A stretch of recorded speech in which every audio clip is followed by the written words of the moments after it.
Welcome back to DMV Sports Zone. Chased down by Beal in the corner for three, gets fouled and hits. Welcome to DC. Walker tied him out. You know where you're at, the USA cap. You're taking it slightly, I'm taking it slightly. Now how you gon' act on you gon' be right back. When we gon' be right here, we gon' be right here. We ain't going nowhere. Welcome to DC.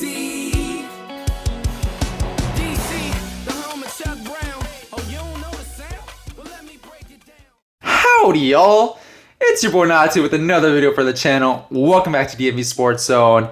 And as promised, I'm going to now get through my top 3 guys that I want here in Washington at number 11 overall. And I'll also talk about how these 3 guys, you know, there's a good likelihood that any one of these 3 guys could end up here in DC, right? So I'm not going to go with a freaking Aiden Hutchinson or a Ahmad Gardner, who's likely going to be gone way before Washington picks at number 11 overall. But how I'm going to go through this is to go through 3 to 1, but really it's 2B, 2A, and 1 for me. There's a clear-cut number 1 guy who I'll get to in a future video, but I'm going to start with 2B, and that is Derek Stingley, cornerback from LSU. And Derek Stingley, the number 1 ranked cornerback in the 2019 high school draft class. Number 1 ranked nationally. He was a great prospect. People were talking about him being a generational prospect in the NFL, dating all the way back to 2019.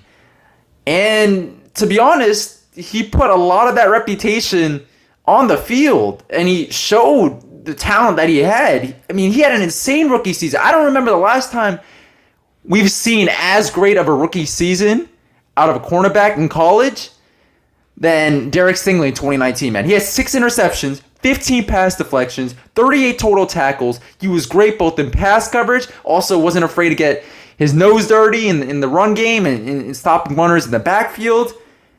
He was pivotal. I said this on a live stream before, and I'll say it again. He was as pivotal on that championship-winning LSU defense as Jamar Chase and Justin Jefferson were on that offense. That might be a blasphemous take for some people out there, but Derek Stingley was elite. Go watch his film, or if you guys don't have access to NFL or college film, go watch his highlights. You'll see what I mean. He was elite. He had all the tools that you want out of a starting cornerback in college, and of course, a starting quarterback now in the NFL.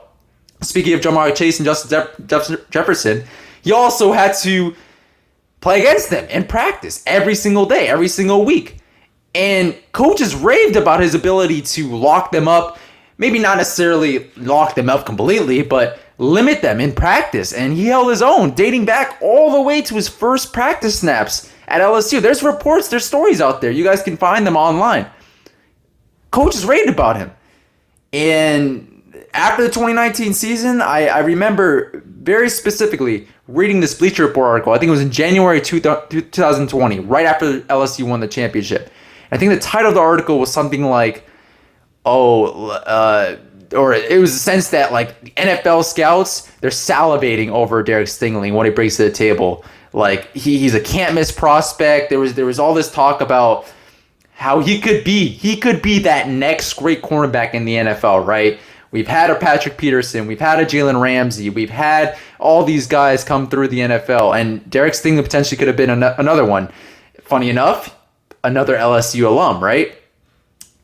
And yeah, and I remember reading that article, and this was before all the drafts, all the 2022, obviously, NFL draft buzz and everything.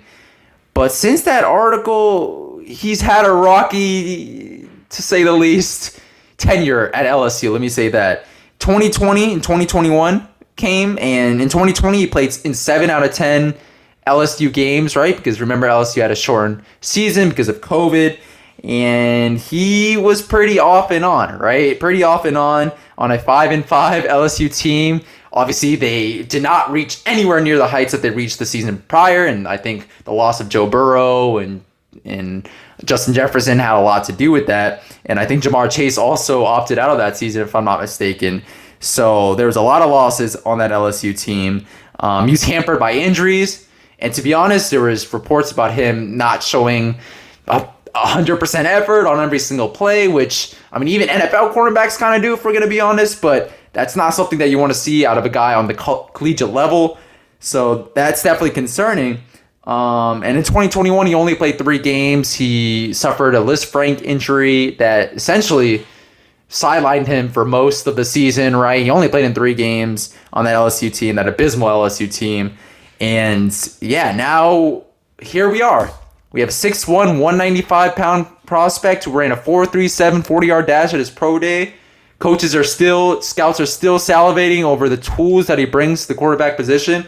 And I get it, 2019 seems like so far ago, especially with obviously what's happened over the last couple of years in non-football terms, but he's a great prospect, guys. Like, he has all the tools, once again, that you want to see. He has, scouts even say this, Chris Sims even said this, even though he did not rank him in his top 5 cornerbacks out of this class.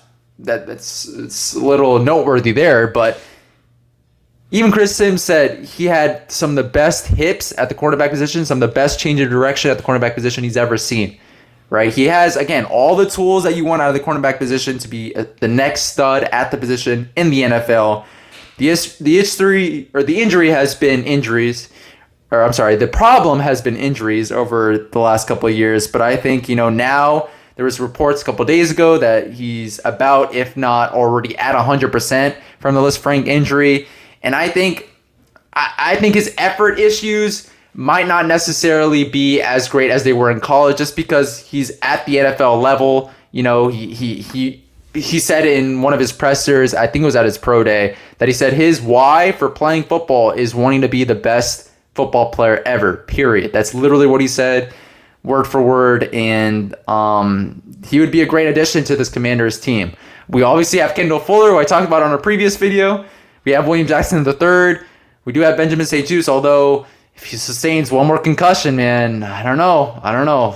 Fingers crossed he doesn't. Fingers crossed he stays healthy. But with the amount of injuries, amount of concussions, head injuries that he sustained thus far, with one more, but our depth, other than that, is lackluster to say the least, right? Derek Stingley, in my opinion, he would probably be competing for cornerback 1, like, immediately. Like, he brings that sort of impact to a team.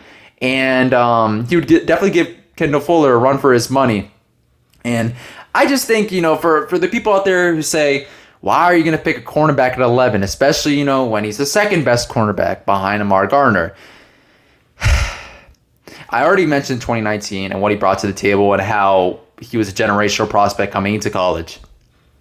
But I'll say this.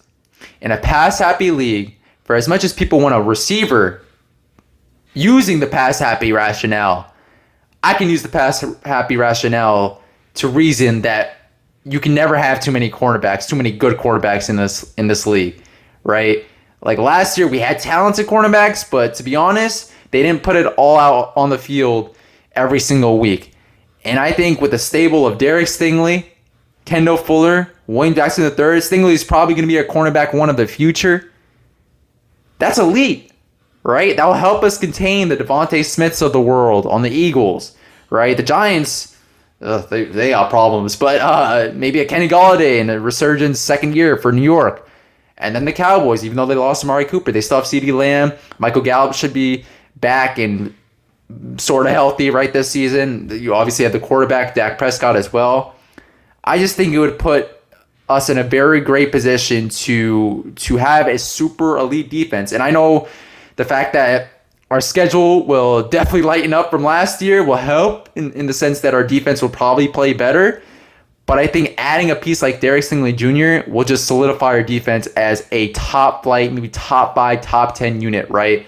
And I think it would be a home run pick at number 11 overall. Ideally, I would like us to trade down a little bit, maybe get into the 15-16 range, which is, I think, where the Eagles pick, funny enough, but somewhere maybe the 14 range, somewhere in that range, and pick a Stingley. That would be my ideal thing, but I would be comfortable with picking him at 11 overall. He's my 2B in the top 3 prospects that I think that I would want here in DC. And if you guys think that I don't know what I'm talking about, 2 things. One, I don't know if you guys saw, Martin Mayhew was there at Derek Stingley's pro day. And he saw Derek Stingley run like an animal. He saw him, jump through the roof and everything. He was there. He knows what Stingley brings to the table, and I think Washington's definitely interested in Stingley as a prospect. And two, we saw what Fred Smoot had to say, right? Fred Smoot compared him to Champ Bailey. I was high on the Stingley boat even before Fred Smoot put out that video. I think it was a John Keim interview on the John Keim report that he had. Even before then, I was high on Stingley. But I mean, what he said, what I've seen in the film, what I've seen from NFL media, NFL scouts, Stingley's the real deal. And while he might not be the Amar Gardner, maybe down the line he could potentially be better than him, even if he's not, the prospect that Gardner is right now, just because Gardner has had multiple years of very solid production. But that's my take on Stingley, guys. I think he's definitely in the top 3 guys that I want here in DC. I'll get into my 2A in a future video, but with that being said, please make sure to like, comment, subscribe to the DMV Sports Zone channel, where I like to post fire content like this as much as possible. Also, go follow our Twitter page at DMVSportsZone, our Instagram page, all lowercase DMVSportsZone, and our TikTok at DMVSportsZone. And that's my 2B, 2A coming right up. And see you guys on the next one. Peace.